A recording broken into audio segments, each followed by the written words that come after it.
Hace 200 años decían que estábamos jugando con fuego. Seguimos jugando con fuego. Yo creo que, al contrario de lo que ha hecho Venezuela, bajo el influjo, bajo la visión, bajo el proyecto de Chávez, fue lo que en algún momento se planteó en las luchas entre el comunismo y el capitalismo. Bueno, no es que vamos a jugar con fuego, vamos a incendiar la pradera. vamos a quemar, porque nos quedemos. Ahora, incendiar quiere decir abrir campo, abrir luz a lo nuevo. Chávez lo dijo, Raúl, profe, ¿verdad? Usted lo recuerda, el 2 de febrero de 1999, o sea, el primer día que se paró ante el país como presidente, dijo, aquí viene un mundo pluripolar y Venezuela debe rescatar su soberanía, debe rescatar sus recursos para prepararse para ese mundo.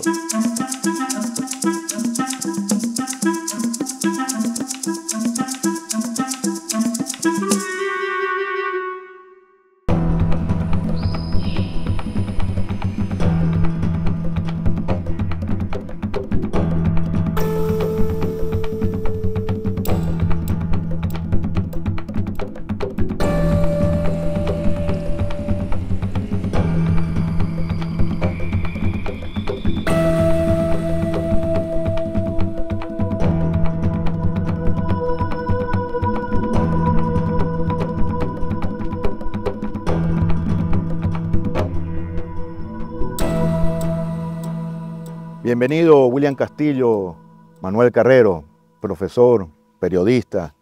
Con los dos vamos a trabajar un tema que la verdad nos interesa muchísimo sobre lo que es la actualidad y lo que es nuestra historia. Algunos la llaman pasado, pero es nuestra historia. Manuel, como profesor, como estudioso de Cipriano Castro, y estudioso de nuestra historia, nos encontramos que el bloqueo ha existido desde el momento en que Venezuela decidió dictar la independencia. ¿Es cierto eso? Bueno, el bloqueo ha sido un arma que han utilizado las potencias, la utilizaron mucho antes de Venezuela. Ya las mismas potencias europeas en sus situaciones de rivalidades la utilizaron en Europa, directamente o en las colonias de la misma potencia. Y en Venezuela el primer bloqueo que se conoce es el bloqueo que impone España a Venezuela, inmediatamente declarado el desacato, digamos. Y entonces todo el mar Caribe nuestro fue bloqueado, no entraba ni salía nada de nuestra producción agrícola y pecuaria. De tal manera que ese es el primero que se registra. Después hubo algunos otros a lo largo del siglo XIX. Las razones eran formalidades diferentes. El fondo era el mismo, que era la muestra de una fuerza agresora y abusiva del poder. Esos bloqueos fueron fundamentalmente marítimos. Hoy día, desde luego, William lo dirá, el bloqueo llega por arriba, llega por la cartera, llega por el estómago. Pero en aquel momento fueron bloqueos precisamente para dañar, como hoy, la economía, pero la economía estaba fundamentalmente tenía el nudo en los puertos fluviales y puertos marítimos. Además nosotros, por la parte del norte, estamos en frontera con todos los imperios. Con todos.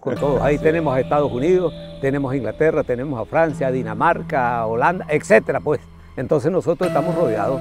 Bueno, y por tierra también, porque tenemos las islas, cerca de tierra, las islas ABC, que esa es la Unión Europea y es la OTAN. Y también lo tenemos al lado, en el Esequibo, la Mancomunidad Británica y más allá, Francia y etcétera. Estamos rodeados.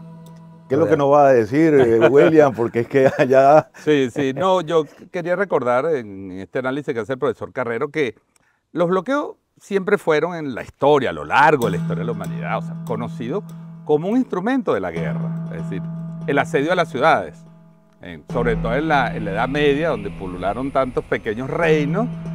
Básicamente se descubrió que si tú bloqueabas a los castillos, a las fortificaciones, en vez de asaltarlos, porque estaban fortificadas, bueno, les bloqueabas la entrada de agua, de alimentos y sí, al final se rendían.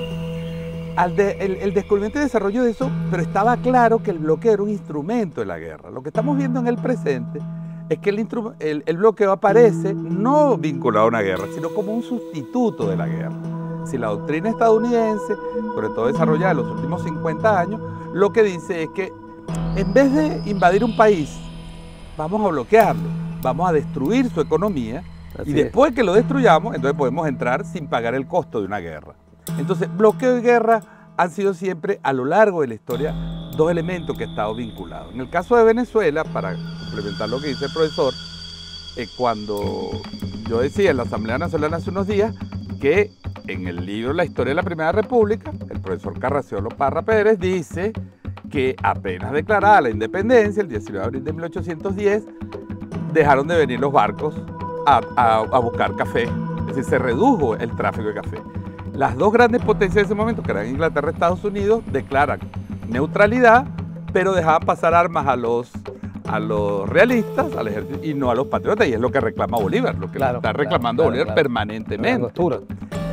Cuando va la misión venezolana, que surge del 19 de abril, va a solicitar ayuda a los Estados Unidos, y va el hermano de Simón Bolívar, que muere en el regreso, en un naufragio, va a buscar ayuda y a decirle que el país estaba bloqueado ya. La moneda, los comerciantes, los grandes cacaos de la época, dejaron de usar la moneda que emitía el gobierno. Es decir, hubo un ataque monetario. Entonces, si uno va hilando todas esas cosas y después pasa por Cipriano Castro y luego se extiende la historia de América Latina, el caso de Allende, el caso de Nicaragua, el caso de Cuba, va a encontrar cómo es una constante geopolítica el uso de la destrucción de las economías para lograr objetivos políticos. Perdón, Raúl, con una acotación, que a esos bloqueos los llamaron bloqueos pacíficos. ¿Bloqueo pacífico? Pacíficos, sí. Claro. Sí, era como que, bueno, no estamos haciendo nada, sí, simplemente lo que dejamos que salga.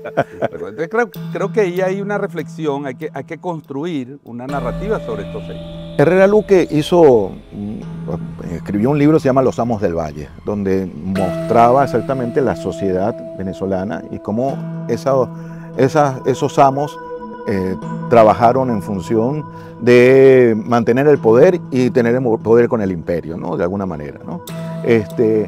Ahora bien, toda esa casta, después de una vez pasado Carabobo, se plegó al imperio. ¿Cómo hizo su manejo o sea, había algo nacionalista de estos amos del Valle?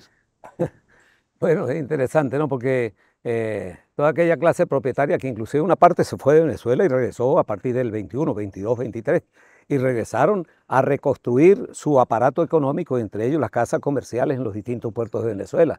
Pero sí, ciertamente esa gente acaudillada por Páez se pregunta en el 29, bueno, ya tenemos esto, ¿qué vamos a hacer ahora con esto? En el 29-30, ¿qué hacemos ahora con esto?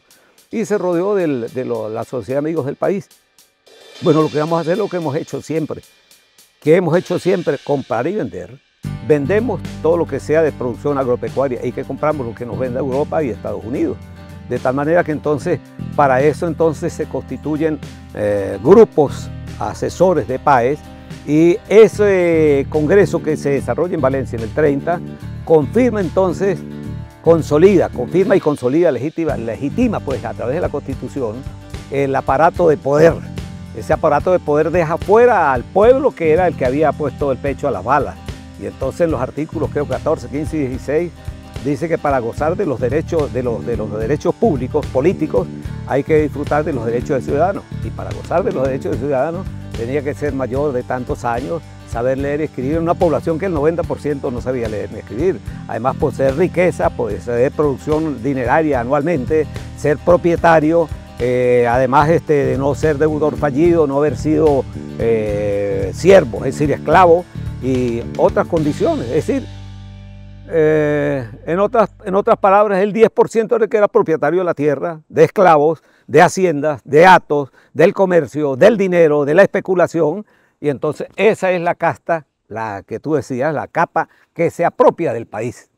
Ya a partir de los años 60, 70, con el desarrollo de tecnologías y una cantidad de recursos, entre esos el petróleo, entonces le da la posibilidad a unos países que puedan producir más y vender más y exportar más y comercializar más, y otros se quedan atrás. Y entonces esa posibilidad de exportar más es lo que le permite una acumulación suprema, inmensa, que ya no tiene, los países están cubiertos de inversión y entonces esas masas de capital las trasladan a países como el nuestro, cuyos conductos neurálgicos económicos son débiles y empiezan a comprar mataderos, a instalar ferrocarriles, a comprar unidades de producción, etcétera, y controlan la economía.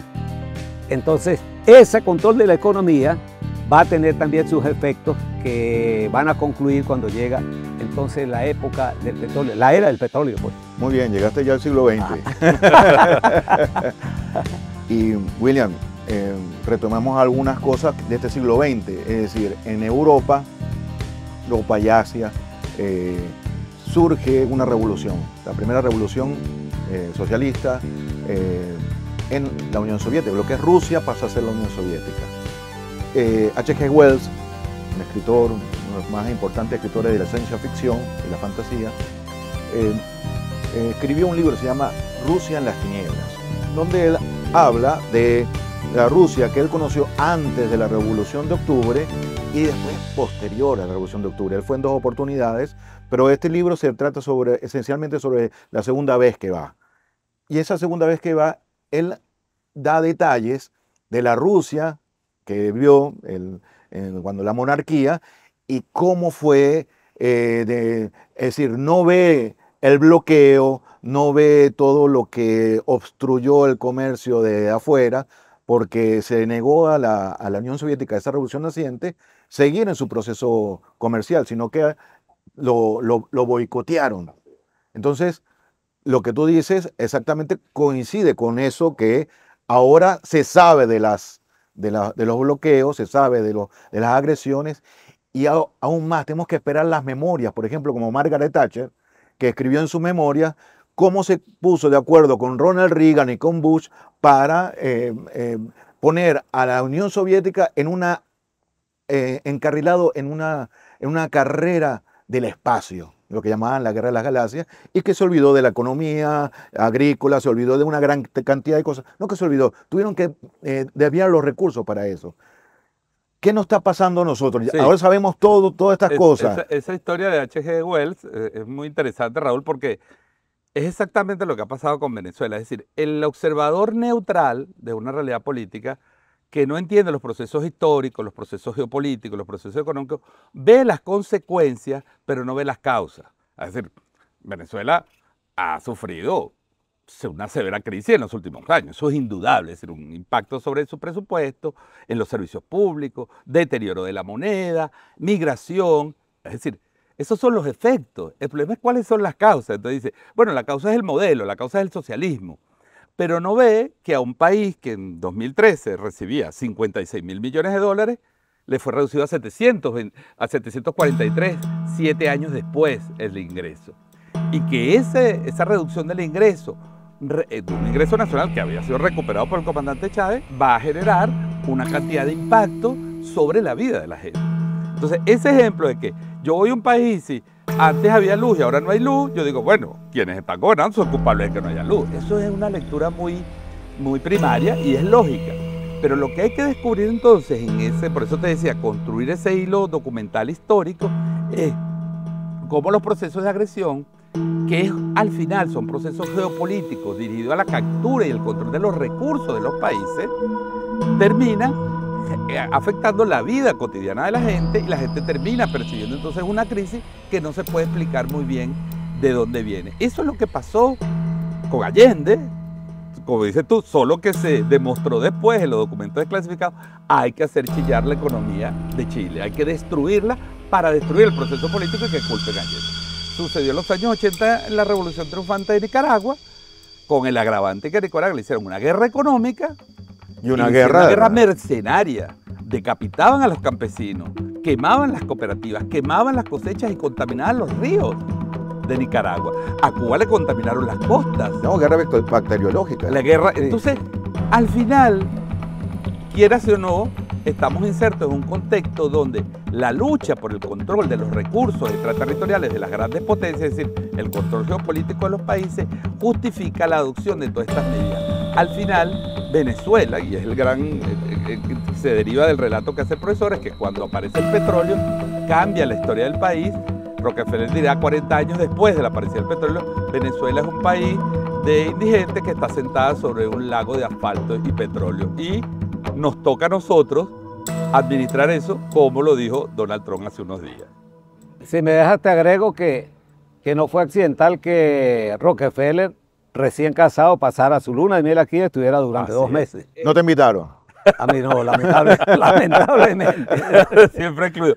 Y recordando ese hecho, Enrique Bernardo Núñez, en un libro de crónicas extraordinarias que se llama El País de las Máquinas, que es el libro que él escribe cuando es diplomático de Venezuela en Washington, y va contando sus reuniones con Rockefeller, sus reuniones con los diplomáticos, sus reuniones con los militares estadounidenses, y cómo les decían: nosotros lo que queremos es ayudarlos a ustedes a administrar bien esa gran riqueza que tienen allá para nosotros. Ellos son los buenos. Ellos son los buenos. Sí. Queremos ayudarlos. Así es. Hoy viene esa la ayuda humanitaria, hoy viene todo ese discurso de las ayudas humanitarias, de que la ONU con unas bolsitas que entrega por ahí va a salvar a Venezuela. O sea, hay una construcción narrativa. La gente lo que tiene que, insistimos nosotros, en entender que no se trata de un discurso ideológico. Obviamente detrás de esto hay proyectos políticos, pero si leemos la historia por debajo de los grandes titulares, vamos a descubrir la batalla permanente de Venezuela por defender su soberanía y por defender sus recursos frente a las ambiciones extranjeras.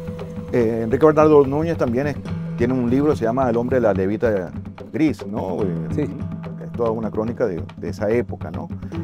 Muy poca literatura hay sobre todas estas, todo este entramado de cosas que nos suceden como sociedad o que nos sucedieron como sociedad. Es decir, luchar por una soberanía, y al final no se ve esa lucha, no se ve cómo buscan la manera de entorpecer todo lo que se está realizando, y encontramos que tenemos una literatura que se mira más bien el ombligo en su propia ficción, en su propia... salvando excepciones, por supuesto, ¿no? Rómulo Gallegos hizo una extraordinaria narrativa sobre todo lo que era la construcción de ese pueblo en aquel momento. Pero más allá de eso, no vemos como una literatura. Tú te has encargado de hacer otro tipo de literatura, claro, que es la literatura del dato, pero la gente lo ve como muy duro. O sea, la gente quiere verlo en película, lo quiere ver en una canción, lo quiere ver en un poema. De hecho, publicaron Poesía contra el Bloqueo, donde libro, que bautizamos, por cierto, tuvimos la ocasión en la Feria del Libro. Con Earle Herrera, que es uno de los que están ahí dentro, y que es uno de los que ha hecho poesía contra el bloqueo, ¿no? Directamente, sin ser panfletario, ¿no? Pero muy poca.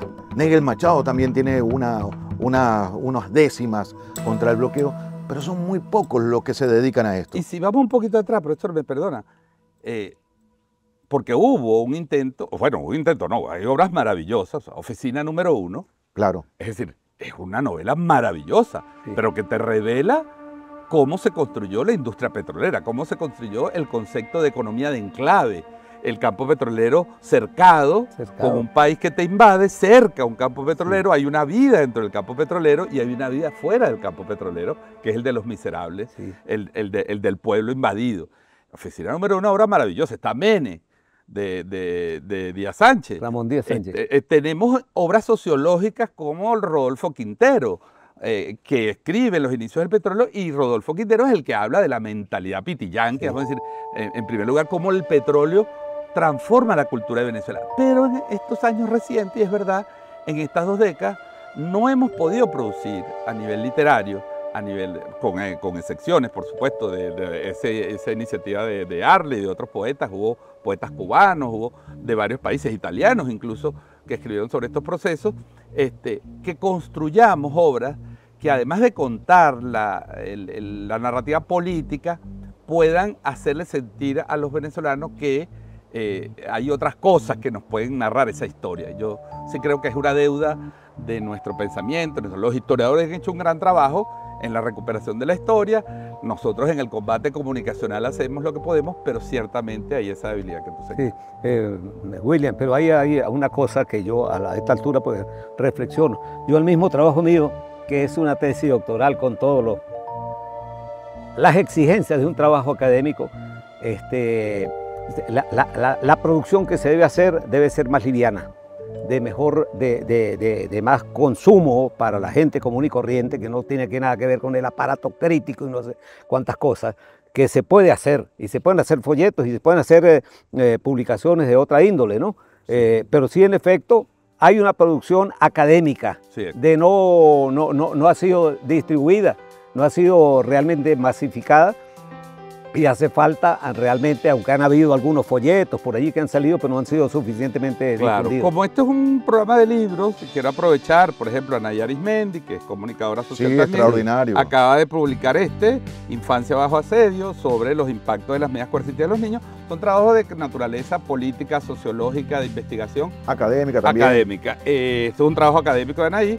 Está este folleto muy interesante, que es una investigación puntual de un caso, que las medidas coercitivas y sus impactos sobre los derechos de las mujeres y las niñas, que es hecha por la Fundación Género con Clase. Está esta investigación de Clara Sánchez, una investigadora, doctora en geopolítica, venezolana, que está investigando el tema alimentos y tiene un trabajo, ella está por publicar otro libro que ojalá lo podamos bautizar en la próxima Feria del Libro. Y está el trabajo, digamos, un poco institucional, como tú lo mencionabas, que es un trabajo pedagógico que está dirigido un poco a que la gente vaya tomando conciencia, vayamos viendo cuáles han sido los impactos, que es el trabajo que ha sido el observatorio, que tiene una línea también testimonial, que es esta resistencia comunal frente al bloqueo imperialista, donde nuestros investigadores van a las comunas o van a las fábricas recuperadas, y los trabajadores o los comuneros y comuneras nos cuentan qué hicieron ellos frente al bloqueo. Aquí hay un trabajo también, que es un abordaje que te digo, no es académico, no es científico, es un abordaje testimonial, donde la propia voz de nuestro pueblo revela cómo enfrentó y cómo sufrió también esta experiencia. Hace 200 años decían que estábamos jugando con fuego, ¿no? Esto lo recoge de uno de los textos Sergio Guerra Vilaboy, trabajo que ganó Premio Casa de las Américas en el año 2010. Él aquí revela algunas cosas de esos procesos. Seguimos jugando con fuego. Es decir, ellos piensan que nosotros seguimos jugando con fuego. Sí, esa expresión, que es una expresión hasta cierto punto amenazante, ¿no? Es decir, porque pareciera que se dice, los niños no deben jugar con fuego, porque evidentemente un niño no tiene noción de lo que le puede afectar la llama, ¿no? Entonces se le quiere aplicar a los países esa idea. Jugar con fuego es decir, ustedes no están capacitados, ustedes son unos inmaduros que son capaces de enfrentarse a alguien y jugar con fuego. Yo creo que, al contrario de lo que ha hecho Venezuela, bajo el influjo, bajo la visión, bajo el proyecto de Chávez, fue lo que en algún momento se planteó en las luchas entre el comunismo y el capitalismo. Bueno, no es que vamos a jugar con fuego, vamos a incendiar la pradera. vamos a quemar, porque nos quedemos. Ahora, incendiar quiere decir abrir campo, abrir luz a lo nuevo. Sí. Yo creo que Venezuela, por supuesto, se ha arriesgado. El riesgo que corrió Venezuela en un momento de globalización. Es decir, iniciar lo que llamó Chávez, la última revolución del siglo XX y la primera revolución del siglo XXI, que sin duda es la revolución venezolana, lo hizo en un contexto donde el socialismo real había sido derrotado, donde el neoliberalismo campeaba y desde un país pequeño alguien dijo, no, hay un mundo pluripolar que viene y esta revolución también apunta a ese mundo. Hoy, 20 años después, 2 décadas después, estamos viendo surgir un mundo pluripolar. Chávez lo dijo, Raúl, profe, ¿verdad? Usted lo recuerda, el 2 de febrero de 1999, o sea, el primer día que se paró ante el país como presidente, dijo, aquí viene un mundo pluripolar y Venezuela debe rescatar su soberanía, debe rescatar sus recursos para prepararse para ese mundo. Sí, jugamos con fuego es una forma de decirlo. Yo diría que se encendió la llama de una esperanza, pero que esa llama, por supuesto, ha traído incendios también y quemaduras. Claro, pues, claro, unas claro. quemaduras. Claro, pero eso no es nuevo, William, porque hace 200 años también nos tocó y también fue jugar con fuego, Bueno, ¿no? así es. Así se lo decía el embajador, el ministro español, al presidente James Monroe cuando James Monroe decidió tomar en cuenta el reconocimiento de Colombia y hablar de los países de América, habla de Argentina, de Chile, de México, de Colombia, etcétera, como que de unos gobiernos impropios y desordenados. ¿Cómo va usted a reconocer eso que no existe? Eso no tiene razón de ser, esos son unos rebeldes, esos son unos montoneros. Entonces hubo que mostrar, y se mostró realmente que realmente aprendimos a jugar con ese fuego y no nos dejamos intimidar, sino que avanzamos. Hoy estamos haciendo lo mismo. Entonces nos tocó, como hace 200 años, nos tocó la delantera. Bueno, y ahí estamos en la vanguardia.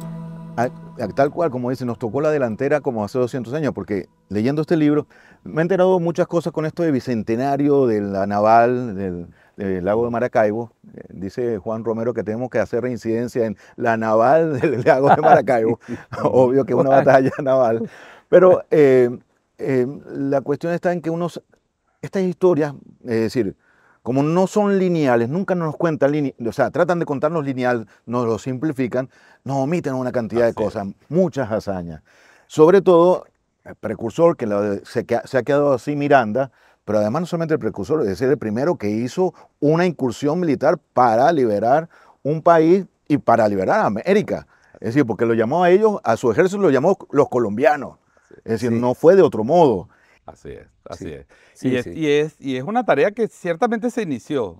Aquí ha habido, sin duda alguna, estos años un esfuerzo que después se truca un poco por esta crisis de recursos que ha habido, pero todo el esfuerzo que hizo en la primera década de este siglo la Villa del Cine, como proyecto para reivindicar el cine histórico, pero no el cine histórico contado, sino contado a través de las vivencias personales, lo mismo que tú dices, o sea, Miranda se convierte para nosotros en un protagonista de nuestro presente, porque hoy vemos al Miranda que no veíamos. El precursor era lo más que se El del decía. cuadro de la Carraca. Y el cuadro de la Carraca. Y además La siempre derrota, se además. y además siempre se enfrentaba derrotado. Sí. Es decir, nuestros héroes, Bolívar muriendo en Santa Marta, y algún que otro cuadro de una Y batalla. Zúcar Miranda. asesinado en Pero fíjate, Berrueco. Tú mencionabas a Miranda. Miranda no solo es el primer americano que escribe su visión del continente. Bolívar es el primer, y eso lo leí en un ensayo mexicano en estos días, el primer ensayo sociológico escrito sobre lo que es la América, es la Carta de Jamaica. La Carta de Jamaica, exacto. Todas las reflexiones que había sobre nuestros problemas venían de Europa hasta ese momento. Y el primer ensayo en la historia que se escribe es la Carta de Jamaica. Entonces, cuando nos acercamos a esta historia de otra manera, podemos comprender mejor el presente.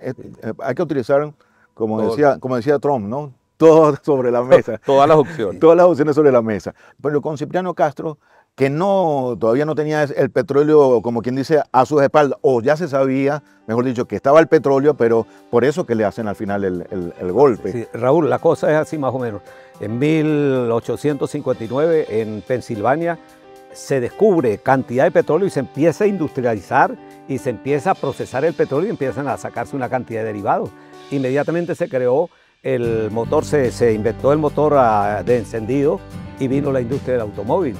Y entonces todo el transporte de tierra fue superado, el de carreta fue superado por el automóvil en su forma primaria. Pero también entonces la navegación que se hacía a vela y a carbón, pues se le fueron adicionando turbinas a las naves y aquel transporte que duraba un mes, 2 meses para llegar a distintas partes de Europa, lo hizo ahora en una semana, en 2 semanas. Entonces, esto, repito, fue lo que permitió que algunas potencias acumularan mucho capital y otras se quedaran atrás y entonces en el tiempo del libre mercado terminara, y es lo que algunos autores estudiaron como los inicios del imperialismo. Una acotación ahí, profe, como dice Eduardo Galeano, pero es que las que se quedaron atrás fueron porque las de adelante le quitaron. Claro, evidentemente. El saqueo de América, Sí. primero durante los 300 y tantos años del Imperio Español y luego, Sí. obviamente, Estados Unidos. Entonces, pero para completar esto, entonces el petróleo se desarrolla y a partir de 1903, 1904, el almirantazgo inglés sustituye el transporte naval de vela y carbón por gasóleo. Y entonces las potencias que lo hacen, bueno, lo hace Inglaterra, lo hace Francia, lo hace la Rusia zarista, lo hace Estados Unidos, y el petróleo se convierte en un producto ambicionado. Entonces nosotros entramos en la agenda de los intereses de esas potencias. Y desde ahí no ha cambiado esa Desde agenda. ahí no ha cambiado. No ha El año cambiado nada, 17... Raúl, no ha cambiado nada, han cambiado los términos, ¿verdad? Sí, claro. En el año 17 es el primer ingreso que se registra en el Ministerio de Hacienda. No llegó a 1.889.000 bolívares para un país que se manejaba con 70, 80, 90 millones de presupuesto. Pero 10 años después Fueron 259 millones, que superó todas las exportaciones de café, cacao, cuero, algodón, madera, oro, carne congelada, etcétera, y ya no hubo otra historia, sino que el petróleo se fue como producto de primer aportador pues, de ingresos fiscales a la nación. De tal modo que cuando se produce el derrocamiento de Castro, de lo que se trata es de salvar la cabecera de playa que la New York and Bermúdez Company había construido y que por una cantidad de juicios por incumplimiento de contrato había terminado en conflicto con el Estado y el Estado le había derogado la concesión. Entonces intervino en una cosa rara, el Departamento de Estado metido en un negocio privado, pero además el embajador Bowen metido en una cantidad de truculencias, sobornado por la empresa misma. De eso se hizo un juicio que Cipriano Castro le pagó a un abogado, O.E. Turber, para que siguiera el juicio en Nueva York, y muestra cómo la empresa sobornó a distintos personajes y entre ellos financió la Revolución Libertadora, que fue la última, para que lo derrocara. De tal modo que entonces eso, volviendo sobre el bloqueo, ha sido un arma permanente. En aquel momento era militar, hoy es tecnológica, sí, científica, financiera, medicinal, financiera, pues. Tienes la palabra, William. Sí, sí, no, es para complementar aquí lo que dice con el presente, fíjense. En la geopolítica, y esto viene desde Montesquieu, Montesquieu es el primero que dice, la libertad la encarnan las potencias marítimas y el atraso, el absolutismo decadente, las potencias territoriales. ¿Por qué? Porque la Rusia zarista, como sigue siendo hoy, es la nación territorialmente más grande del mundo. Cierto. Cuando se plantea ese dilema, lo que se dice es, las potencias que predominan el mar deben dominar el mundo y tienen derecho a apropiarse de las riquezas de los territorios, porque son los únicos que pueden viajar, son los únicos que pueden desplazarse. Y eso es lo que convierte al imperio inglés, que ha sido sin duda el imperio más grande de la historia, más que los romanos. Sí, sí. No hay ninguna duda de que el imperio inglés logra convertirse a lo largo de la historia de la humanidad en el imperio más grande. Hoy, que ya no, el tema no es marítimo, que es energético, pero también es financiero, es lo que yo quiero decir. El control imperial hoy está determinado por el control de los bancos y de los recursos, de los flujos de capital. Cuando Venezuela es excluida del sistema de transacciones de mensajería interbancaria a partir del año 2017, lo que se implica es que Venezuela, el gobierno de Venezuela no puede ni comprar ni pagar. Y eso se hace con una orden que se introduce en el sistema financiero. Es decir, no se permite a Venezuela ni comprar ni pagar, sea medicina, sea petróleo, sea vacunas durante la pandemia. Entonces ya no es necesario que vengan los barcos. Claro, claro. Porque de facto el país está bloqueado al no poder acceder a los recursos financieros, no puede acceder a los mercados de deuda, no puede hacer transacciones y tiene que reinventarse, bueno, con aliados, como se ha hecho, o en operaciones que son muy costosas de triangulación financiera. Por eso es que yo pongo este análisis de estos últimos 8 o 9 años que han constituido los años de mayor agresión que este país haya sufrido en su historia. La magnitud de la agresión no tiene antecedentes históricos en Venezuela, pero yo pongo que la resistencia del pueblo venezolano, la capacidad del pueblo venezolano de aguantar desde lo cotidiano, desde lo político, también desde lo económico, porque hemos empezado a recuperarnos, se encuentra ahora con un nuevo proceso mundial que abre caminos a que esta resistencia heroica pueda recuperar más rápidamente el bienestar del pueblo venezolano. Yo creo que hay que verlo así también en términos de las oportunidades que se han abierto. Tú hablabas del tema agrícola. O sea, hoy Venezuela produce más alimentos que hace 7 años. Hoy Venezuela produce semillas que hace 7 años no producía. Estamos recuperando la capacidad de producir, ya producimos urea, pero de producir otros fertilizantes. Y esa concepción de Chávez de la soberanía y la seguridad alimentaria era: seguridad es que los alimentos estén, existen y lleguen, pero soberanía es que nadie te los puede quitar. Si tú tienes tierras, tienes los fertilizantes, tienes las semillas, nadie te va a volver a quitar el alimento. Y yo creo que ese es parte del aprendizaje que estos años duros le han dado al país. Gracias, William, gracias, profesor Manuel Carrero, por desbloquearnos las formas del libro con esta visión de la historia, visión de lo actual y, bueno, de este proceso que estamos viviendo en Venezuela soberanamente. Muchas gracias. Gracias, Raúl, por la invitación.